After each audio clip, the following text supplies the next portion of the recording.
Hi everyone.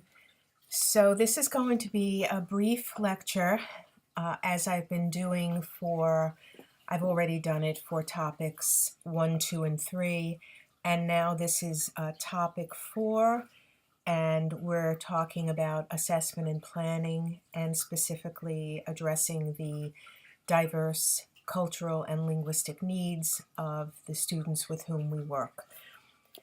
So on your course topics, there are a number of external links, and the purpose of this lecture is just to review from an overall perspective, what each of the links is.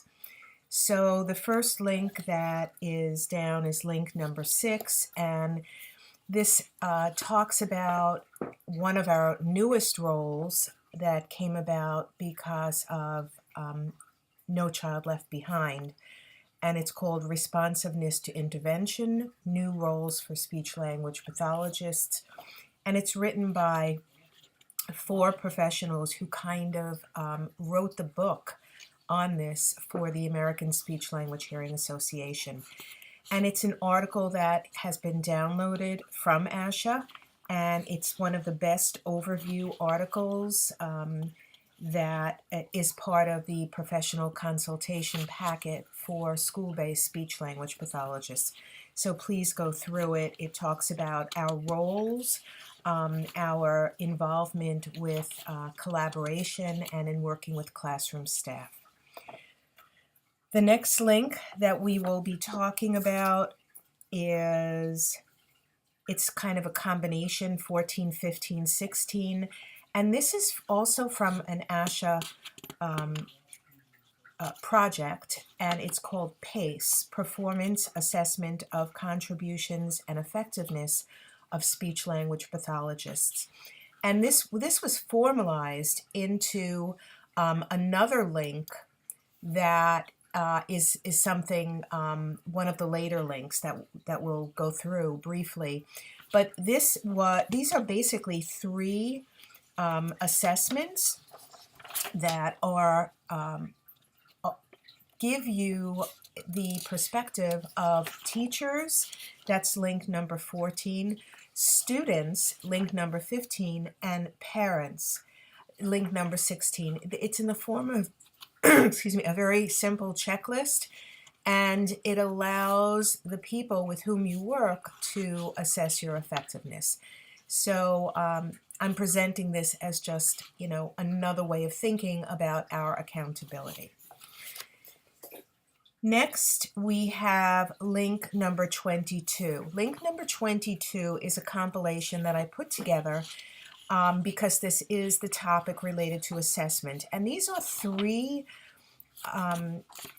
not really assessment protocols, but they're protocols from different products that I'm using merely for instructional purposes, so that is fine. The first one comes from a criterion referenced assessment, and along the top it talks about classroom communication skills and study skills, and it gives you different categories which I think are important with our work with the students.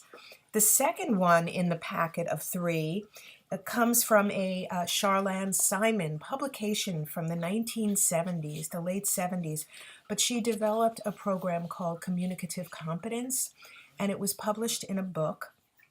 And she talks about competent features and incompetent features, and it's a little different from the content form use paradigm from Lois Bloom and Margaret Leahy that you may have learned about in your language disorders class.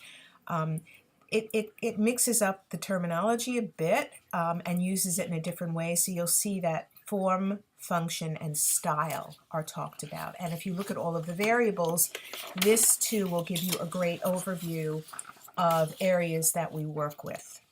And then the third is from a chart that really does have to do with content form use, and it was a training program that we had put together in my organization.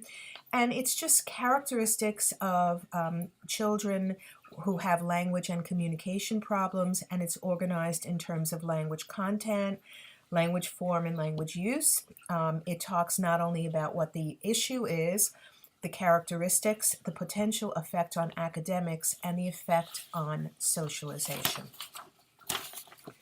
The next link that we're going to talk about is 27. 27 is an article that came from the ASHA Leader a few years ago, and it was actually something that I had discovered from a fishing magazine, of all things, when I was in a doctor's office, and I made note of it, and then I went home and got a copy of it. And the next month, the ASHA Leader had Irene Gilbert Torres, a speech language pathologist, had published this article, and it uses the exact same acronym, which is called SMART.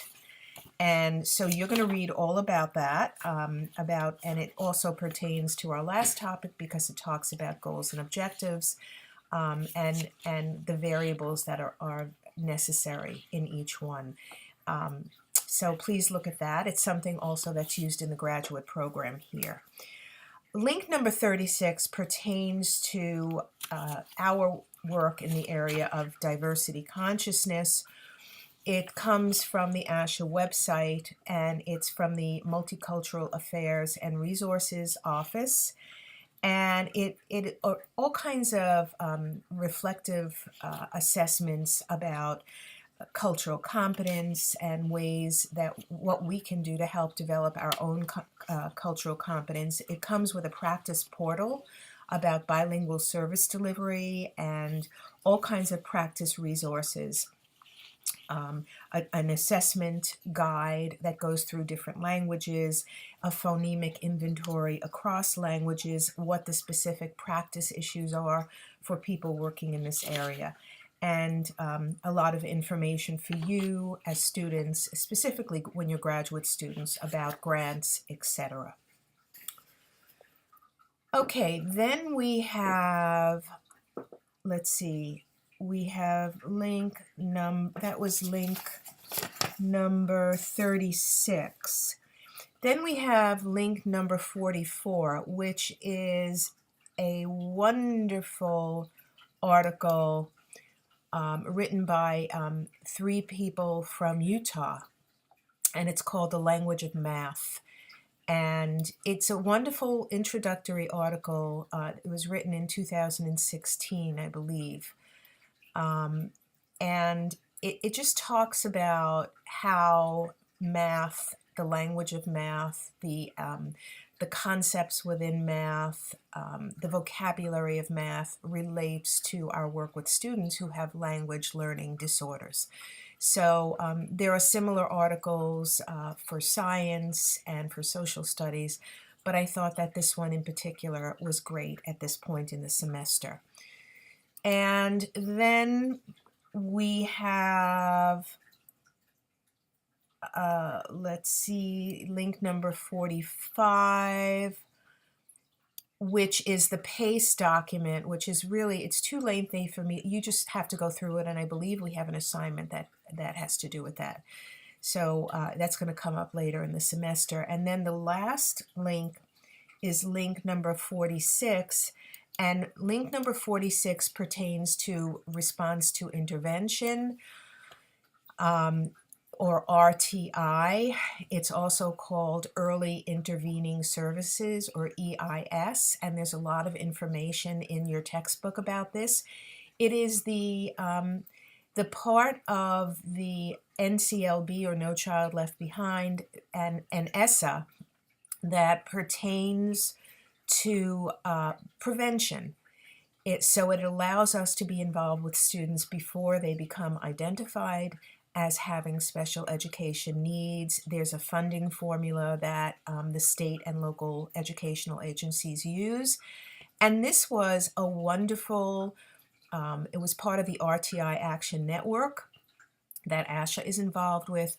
And it's a transcript of questions and answers and ways to engage in assessment and intervention activities based upon therapy approaches that integrate principles from RTI, or response to intervention.